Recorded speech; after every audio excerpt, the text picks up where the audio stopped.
Foreign caregivers in BC fear the federal government is using the economic crisis to heighten anti-immigrant sentiment.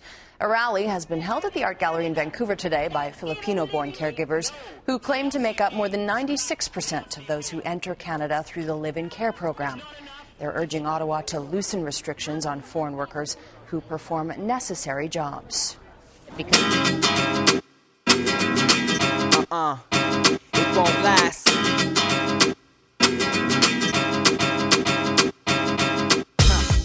For nearly 2 decades, Filipino women and the progressive Filipino community have been calling for the scrapping of the LCP because of the documented abuse and rights violations of the women and their families.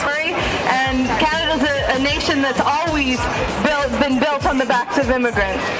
Where would this city be, the city with its huge towers, without the Chinese railroad workers, without the Aboriginal people and the land that was stolen from them, and without the many, many waves and waves of immigrants that Canada has always opportunistically brought over to work, but has never recognized their full human rights and their full dignity. The LCP is the de facto national child care program and promotes the embrace of the privatization of the healthcare system.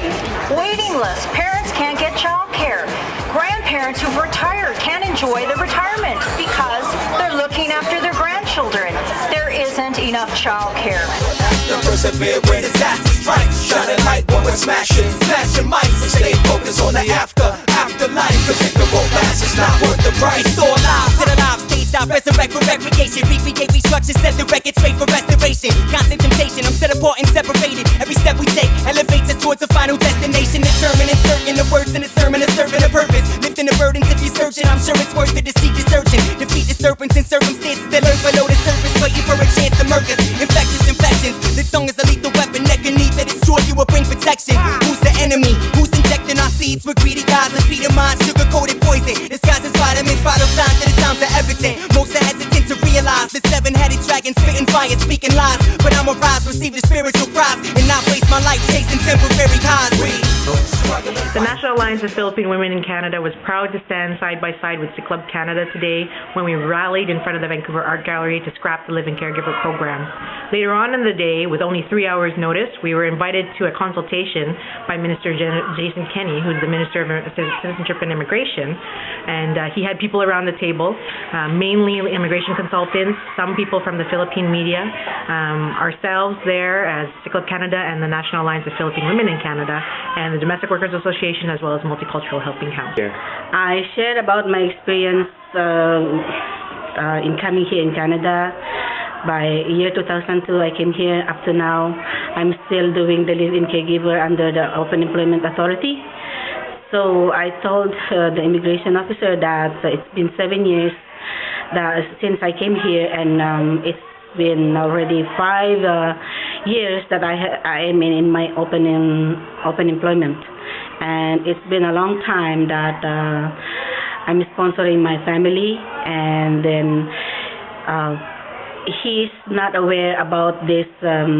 Once the medical processing, medical examinations for my kids is expired, I need to do the remedical also, and also my children's.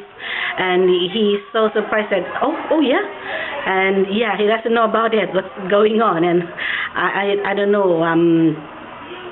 He's really not aware of what's happening under the live-in caregiver programs. As the National Alliance of Filipino Women in Canada, what we brought forward was our grave concerns, considering the fact that 95% of the women coming through the program are Filipino women. We talked about the violations that happen once they arrive in terms of the working conditions. You know, we have cases of rape, overtime, lack of overtime pay, long hours, those kind of things.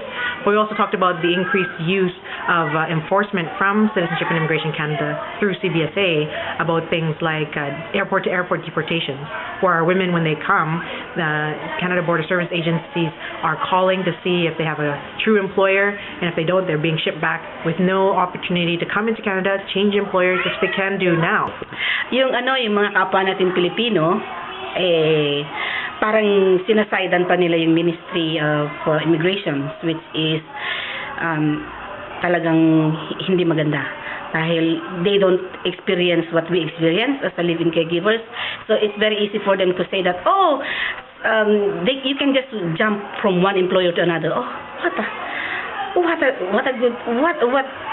a very disgusting yung salitang yun. Parang they are on his side, not for the Filipino side. So half of them is like that. So akala ko Pilipino sa Pilipino, yun pala hindi. At the end of the day, one of the things that the minister did say to me personally was that he said that he's planning to go right across the country and hasn't heard that many who actually called for the elimination of the program, which I actually countered and said that it's quite important. If he had been there a half an hour earlier, he would have seen the rally that was happening downstairs not that long ago of many different people who also are for the elimination of the program. And what we expect is that if he is doing these consultations right across the country, that there would be more community-based organizations that work with the front lines, who actually have members who are living caregivers, etc.